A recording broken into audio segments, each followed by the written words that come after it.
Bonjour à tous et à toutes les enseignés, ravi de vous retrouver et j'espère que vous allez très bien. Aujourd'hui, je vais partager avec vous dans cette séance un exercice concernant la matière de physique, bien sûr, pour les étudiants de la première année baccalauréat. BIOF. Alors, je vais relire ce texte-là devant vous.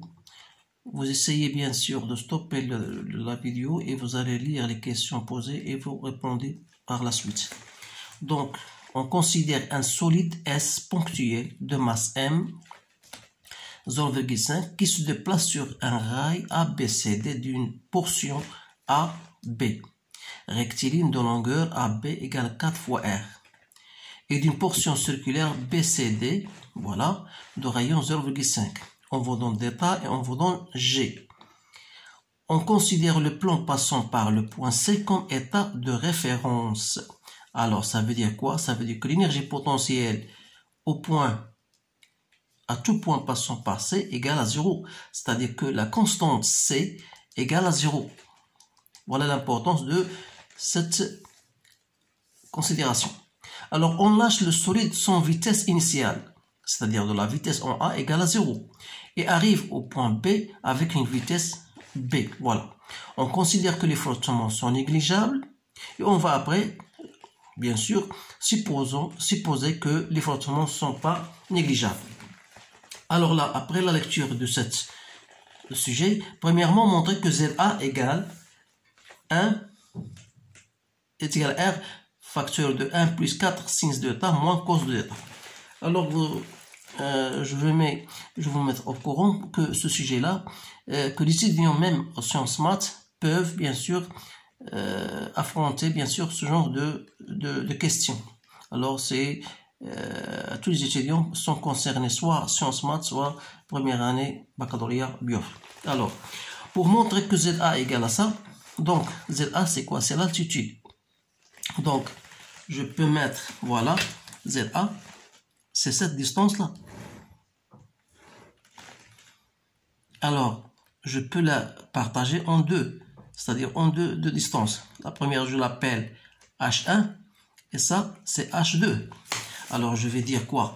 Je vais dire que ZA n'est autre que, voilà, j'écris,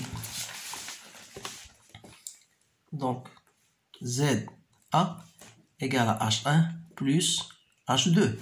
Donc, pour moi, sinus de θ, c'est quoi? C'est H1 sur AB. Alors là, je peux en déduire la distance H1 qui est égale à AB sinus de θ. Pour H2, c'est quoi H2? H2, c'est cette distance-là que je peux prendre ainsi. Voilà la distance H2. Donc H2 c'est quoi? C'est toute cette distance-là qui n'est autre que R moins cette distance-là. Alors R, cette distance-là, je peux la travailler avec cosinus de θ. Voilà. Donc cosinus de θ pour cette valeur-là. C'est quoi? C'est cette distance que j'appelle X, par exemple. X sur quoi? Sur le rayon. C'est-à-dire que X c'est quoi? C'est R cos de θ. Et H2 c'est quoi? Bon, on a dit c'est R moins ce petit x qui est égal à R cos de θ. Autrement dit, H2 c'est quoi? C'est R1 moins cos de θ. Et finalement, je peux en conclure que ZA c'est H1, c'est-à-dire AB sinus de θ, plus H2 qui est égal à R moins R cos de θ, et comme AB égale à 4R, voilà, AB c'est 4R, donc je peux remplacer ici 4R sinus de θ plus R moins R cos de θ. Donc je peux mettre R en facteur fois 1 plus 4 sinus de θ moins cos de θ. Voilà ZA. Donc c'est bien le résultat à laquelle on doit aboutir. Maintenant, la deuxième question. Voilà la première question. La deuxième question, calculer l'énergie cinétique Voilà, calculer l'énergie mécanique en A. Donc l'énergie mécanique en A, c'est la somme de l'énergie cinétique plus l'énergie potentielle. Or, l'énergie potentielle en A, c'est quoi? C'est M, G, Z, A. Pourquoi? La constante égale à 0. Normalement, l'énergie potentielle en un point quelconque, c'est mgz plus C. Notre C égale à 0 puisqu'on a pris comme référence Z, l'énergie potentielle en C égale à 0. C'est pour cette raison qu'on a C égale à 0. D'où l'énergie mécanique en A. C'est quoi? L'énergie cinétique en A. Et comme le solide est lancé sans vitesse initiale, ça veut dire que son énergie cinétique égale à 0. Donc on a bien l'énergie cinétique égale à 0 en A. Donc qu'est-ce qu'il reste? L'énergie mécanique n'est autre que l'énergie potentielle, c'est-à-dire mg fois ZA. ZA donc c'est R fois 1 plus 4 sinus de θ moins cosinus de θ. D'où l'application numérique. Je fais l'application numérique. C'est MGR, c'est-à-dire 0,5 fois 9,81 fois R 0,5, 1 plus 4 sinus de 60 moins cos de 60. Donc vous faites votre calcul, vous allez trouver que l'énergie mécanique, j'ai trouvé 9,7 joules. Voilà l'énergie mécanique en A. Deuxième question. Voilà, calculer l'énergie mécanique en B, en ce point-là. Alors, toujours, on va appliquer la même relation. L'énergie mécanique en B, c'est quoi? C'est l'énergie cinétique en B plus l'énergie potentielle en B. Or, l'énergie potentielle n'est autre que mgz en B. Or, Z en B, c'est cette altitude, c'est H2. Donc, c'est mg H2, c'est-à-dire, déjà trouvé, mg H2, c'est quoi? C'est R moins cos de θ en facteur. D'où l'énergie cinétique, l'énergie mécanique en B, c'est l'énergie cinétique. Donc, c'est 1 demi mv en B au carré, plus mgr, 1 moins cosinus de θ.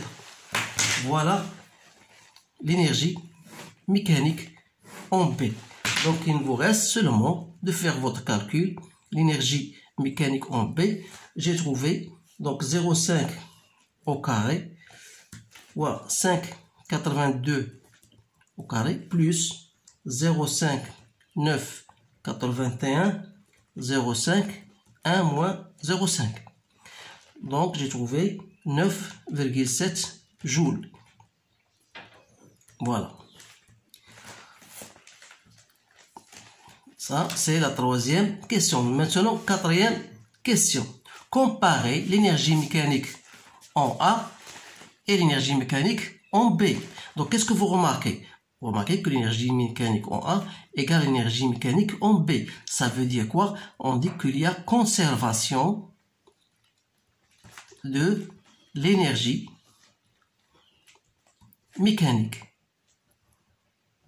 Et ceci, bien sûr, est dû au non-frottement. Donc, puisqu'on a négligé le frottement, on remarque qu'il y a conservation de l'énergie mécanique. Maintenant, cinquième question. En appliquant le principe de la conservation mécanique, trouver la vitesse en D, ou bien montrer que cette vitesse est celle-ci. Alors là, on a l'énergie mécanique en B, c'est aussi l'énergie mécanique en D, puisqu'on a négligé le frottement.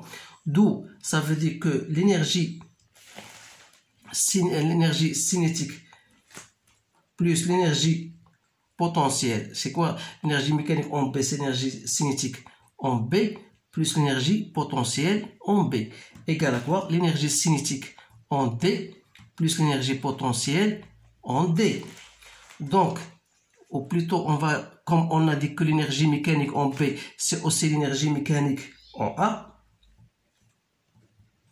on peut dire donc que l'énergie mécanique en A n'est autre que l'énergie cinétique en D plus l'énergie potentielle en D. Alors là, l'énergie cinétique en D, c'est 1/2 mVd au carré. Et l'énergie potentielle en D, c'est mgz en D. Alors là, Z en D, c'est cette altitude-là, qui n'est autre que R. Donc, je dis que, voilà, c'est 1/2 mVd au carré plus mg fois R. D'où je peux en tirer la vitesse mVd au carré. C'est quoi? C'est l'énergie mécanique en A moins mg R.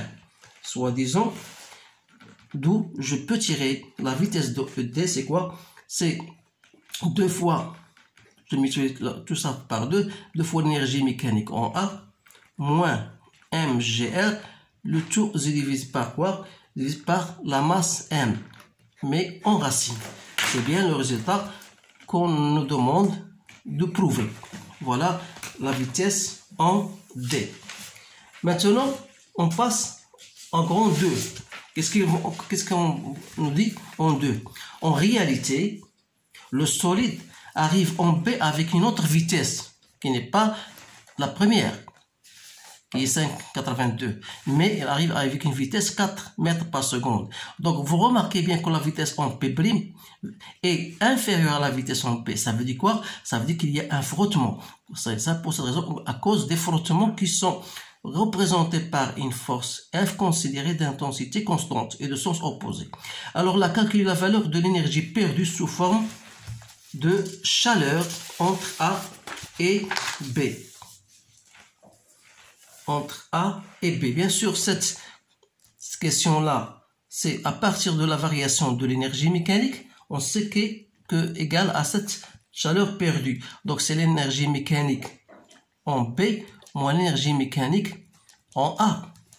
Autrement dit, l'énergie mécanique, c'est l'énergie cinétique, c'est-à-dire c'est 1/2 mVp' cette fois-ci au carré, plus mgzb, moins l'énergie mécanique en A, c'est-à-dire l'énergie cinétique, plus l'énergie potentielle. L'énergie cinétique est égale à 0, on l'a dit tout à l'heure. Donc, c'est 1/2 mVp' au carré, plus mgzb, moins ZA. Donc, il suffit de chercher ZB moins ZA, qui est égal à H2 moins H1. Donc, c'est R moins R cos de θ moins 4R sinus de θ. Donc, vous faites effectuer votre calcul. J'ai trouvé c'est moins 1,48 mètres. Et par la suite, la chaleur Q, c'est en valeur absolue, bien sûr, j'ai trouvé 3,25 caloriques, bien sûr, la chaleur. Donc, la deuxième question, la dernière, calculer l'intensité de la force F. Vous savez que cette variation d'énergie mécanique, ce n'est autre que le travail de la force F. Donc, le travail de la force, c'est moins F fois AB. D'où F, c'est quoi? C'est la variation de cette énergie mécanique que je divise par AB. Donc, c'est 3,25. Je divise par 2. Ça me donne 1,6 newton.